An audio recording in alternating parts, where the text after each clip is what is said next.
আপনারা বাংলাদেশ থেকে যদি আসতে চান জাপানে SSW ভিসাতে বা জব ভিসাতে বা অন্য কোনো ভিসাতে, তো বিষয় হলো আমরা দুটা বিষয়ে কাজ করতেছি। একটা হলো জাপানের SSW ভিসা, একটা জব ভিসা, আর একটা হচ্ছে স্টুডেন্ট ভিসা। একটা মানে এটা একটা পার্ট করতেছি আর কি। কারণ স্টুডেন্ট বিষয়ে অনেকেই আইসা বিভ্রান্তি হয়, এজেন্সিকে গালাগালি করে। এই গালাগালি এবং বিভ্রান্তি হওয়া থেকে বিরত হওয়ার জন্য একটা নতুন একটা প্রসেস করতেছি, যেন স্টুডেন্টরা শুধু স্কুল ফি দিয়ে সাইরে আসতে পারে আর প্লেন ভাড়াটা আর অল্প কিছু খরচে। এই যে জাপানে আসার জন্য আপনি একটা স্কুল ফি দিয়ে সাইরে 10-12 লাখ টাকা, 11-12-13 লাখ টাকা খরচ করে যে আসেন, সেক্ষেত্রে এটার নিরাময় একটা ব্যবস্থা করার চিন্তা করতেছি। আর বিষয় হচ্ছে যারা স্কিল টেস্ট আসবে সে বিষয়ে আমরা নজর রাখতেছি, যে যারা যারা বাংলাদেশে স্কিল টেস্ট দিতেছে বা দিবে বা পাশ করে বসে আছে, তারা কিন্তু দেরি করা যাবে না, কোনো এজেন্সি ধরা যাবে না। আমি কিন্তু কোনো এজেন্সির মাধ্যম না, কোনো এজেন্সিও না। আমি সরাসরি কোম্পানি খুঁজবো, আপনাদেরকে দিব, ইন্টারভিউ দিবেন, মালিকের যদি সিলেক্ট করে কোম্পানির মালিক, সেক্ষেত্রে আপনি জাপানে আসতে পারবেন। তো সেক্ষেত্রে আমি কোনো মাধ্যম না, কিন্তু আমার অল্প একটু খরচ আছে, মাত্র 25,000 টাকা। এটা আমার কাছে ভর্তি হওয়া লাগবে, আমি একটা কোর্স করাবো জাপান সম্পর্কে, মানে কালচার সম্পর্কে, এখানে এসে কীভাবে চলাফেরা করা লাগবে না করা লাগবে, কি মানে আসল বিষয় সমস্ত কিছু একদম হেল্প করবে, এবং কোম্পানির সাপোর্ট দিব যে আপনি এই কোম্পানিতে আসলে ভালো হবে, এই কোম্পানিতে আসেন, এবং কোম্পানি সিলেক্ট করে দিব। তো যারা যারা স্কিল টেস্ট পাস করে আছেন খুবই দ্রুতভাবে যোগাযোগ করবেন, একটু লেট করেন না। আর যারা যারা দিতেছেন তারা আমার টাচে থাকবেন, মানে যোগাযোগ করে রাখবেন। এখন যোগাযোগ কেমনে করবেন? যোগাযোগ হলো আমার ইউটিউবের পোস্ট অপশনে যাবেন, যারা যারা ফেসবুকে দেখতেছেন ফেসবুকে অ্যাবাউট অপশনে যাবেন, যদি থাকে আর কি, যেখানে আর কি ডিটেলস থাকে সেখানে যাবেন, দেখবেন আমার হোয়াটসঅ্যাপ নাম্বার আছে লাস্টে 407। এবং যারা ইউটিউবে দেখবেন সেখানেও দেখবেন আমার হোয়াটসঅ্যাপ নাম্বার আছে লাস্টে 407। আমি বাংলাদেশের নাম্বারটা আপাতত ব্যবহার করতেছি, কারণ এই বাংলাদেশি নাম্বারে আমার প্রচণ্ড স্কুল লাইফ থেকে আমার বন্ধু বান্ধব আছে।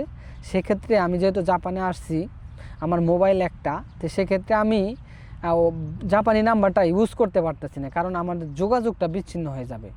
তাদের অনেক বন্ধু বান্ধব অনেক দিন পর পর ফোন দেয়, কথাবার্তা হয়, কিন্তু সেক্ষেত্রে আমি চেঞ্জ করতে পারতেছি না। আমি বাংলাদেশের নাম্বারটা ব্যবহার করতেছি, আমার সাথে বাংলাদেশি নাম্বার হিসেবে বা যে কোনো রাষ্ট্রের নাম্বার দিয়ে আমার সাথে যোগাযোগ করতে পারেন আপনারা। আমি যেহেতু জাপানে আছি, আপনাদেরকে হেল্প করতে চাচ্ছি, হ্যাঁ, তো সেক্ষেত্রে খুবই দ্রুতভাবে আমার সাথে যোগাযোগ করবেন।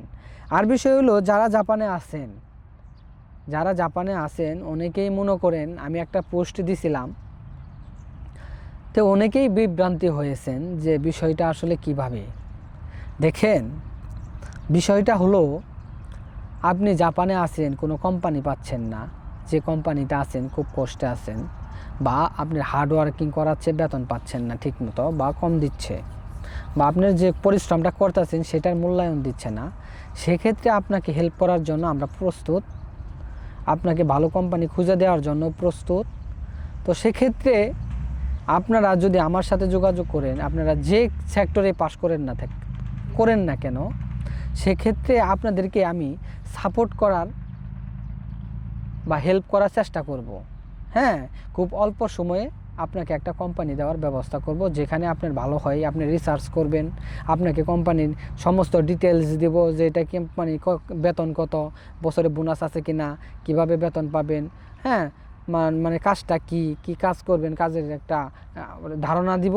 তো সেই ক্ষেত্রে তারাও যোগাযোগ করতে পারেন। তো বিশেষ করে কথা হইল, যারাই মানে জাপানে আসার জন্য বা জাপান থেকে কোনো কোম্পানি খুঁজতেছেন বা স্কিল টেস্ট পাস করে বসে আছেন, যে আপনি যে জবটা করতেছেন বা স্কিল টেস্ট পাস করে আছেন, আমি ওই সেক্টরে যেতে চাই, হ্যাঁ, আমার কাজ পরিবর্তন করতে চাই, বাংলাদেশ থেকে আমি ভালো একটা বেতনে আসতে চাই, সেক্ষেত্রে আমার সাথে যদি যোগাযোগ করেন, তো সেক্ষেত্রে কি, আমি কোনো এজেন্সি না, এজেন্সিরা যে টাকাটা নিবে আমার কোনো এরকম মানে ফি নাই। তো আপনারা খুশি হয়ে যেটা দিবেন সেটাই আমার জন্য অনেক, হ্যাঁ, সেটাই আমার জন্য অনেক। তো যারা যারা দ্রুত কোম্পানি পাল্টানোর চিন্তা করতেছেন বা বাংলাদেশ থেকে আসতে চাচ্ছেন, আমার সাথে যোগাযোগ করবেন, যেভাবেই হোক যোগাযোগ করেন, কারণ সুযোগ সবসময় আসে না। আরেকটা বিষয় হলো, যারা মনে করেন যে দরিদ্র, টাকা পয়সার সংকট আছে, আমি চিন্তা করছি, হ্যাঁ, অনেক এজেন্সি তাদের সাথে প্রতারণা করে, তারা কিছু বলতে পারে না, অসহায়, তারা মনে করেন যে টাকা পয়সা দেয়, তাদেরকে অনেক ঘুরাইতেছে এজেন্সি, এবং এজেন্সির কথা বিশ্বাস করেন না। হ্যাঁ, তো সেক্ষেত্রে তাদের ক্ষেত্রে আমি তাদেরকে ফ্রি নিয়ে আসবো, কথা দিছি। কিন্তু ফ্রি বলতে একবারে ফ্রি না, এখানে 25,000 টাকা দিয়ে ভর্তি হতে হবে আমার কাছে, আমি ক্লাস করাবো। হ্যাঁ, কীভাবে আসবেন সমস্ত কিছু ক্লাস করাবো, গত ভিডিওতে আলোচনা করেছি। তো সেই অনুযায়ী ক্লাস করাবো এবং জাপানি কোম্পানি পর্যন্ত সাপোর্ট করব। হ্যাঁ, যারা একটু ফ্যামিলিগত অবস্থা খারাপ তাদের শুধু 25,000 টাকার বেশি একটা টাকা লাগবে না। তো টেনশন করেন না, যারা যারা মনে করেন জাপানে আসতে চান বা জাপানে লক্ষ লক্ষ টাকা ইনকাম করতে চান, জাপানে লাইফটা সেটেল করতে চান, মনে করেন এই যে দেখেন আমি একটা পার্কে বসে আছি। তো পার্কে বসে আছি আমি, একটা মনে করেন এই যে কাজের পাশাপাশি সপ্তাহে 2-3 দিন বন্ধ থাকে। হ্যাঁ, তো আপনারাও একটা ভালো কোম্পানিতে আসবেন, সপ্তাহে 2 দিন বন্ধ থাকবেন।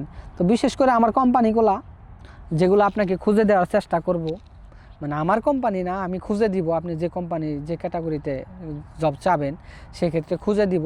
সেক্ষেত্রে আমি চিন্তা করব দৈবী এবং নিচয়বী যে বন্ধ থাকে, মানে শনি এবং রবিবার যেন বন্ধ থাকে। আপনি যেন, যেহেতু আপনি অল্প সময়ে ফ্যামিলি নিয়ে আসার চিন্তা ভাবনা করবেন, সেক্ষেত্রে ফ্যামিলিকে যেন সময় দিতে পারেন। তো যারা যারা কোনোভাবে আমার সাথে যোগাযোগ করতে পারেন নাই, হ্যাঁ, আমি কিন্তু অলরেডি আমার ইউটিউব থেকে আমার নাম্বারটা একটু হাইড করে রাখছি, কারণ আমাকে না হলেও 15,000 মানুষের মতো ফোন দিছে।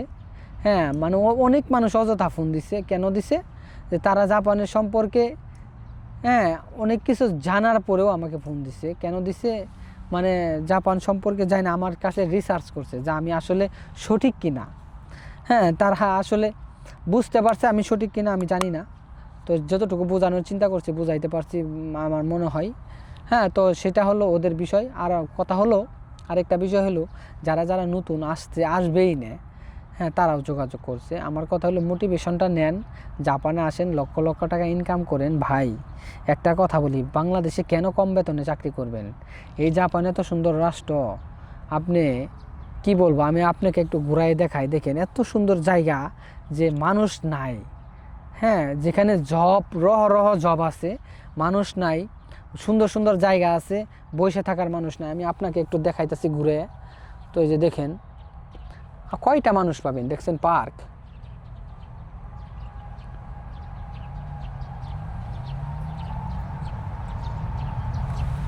তো বিষয়টা তো একটু হলে দেখতে পারছেন।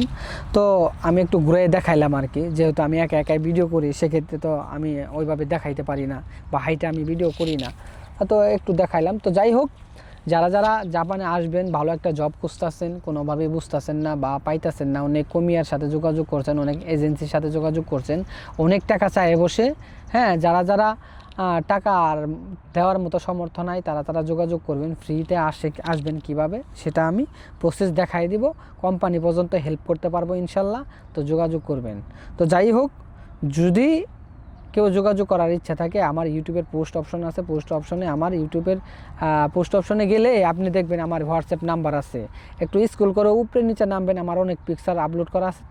তো যেখানে দেখবেন যে আমার নাম্বারটা আছে, সেখান থেকে যোগাযোগ করতে পারেন। তো সকলেই ভালো থাকবেন, সুস্থ থাকবেন। আল্লাহ হাফেজ। Welcome to Japan.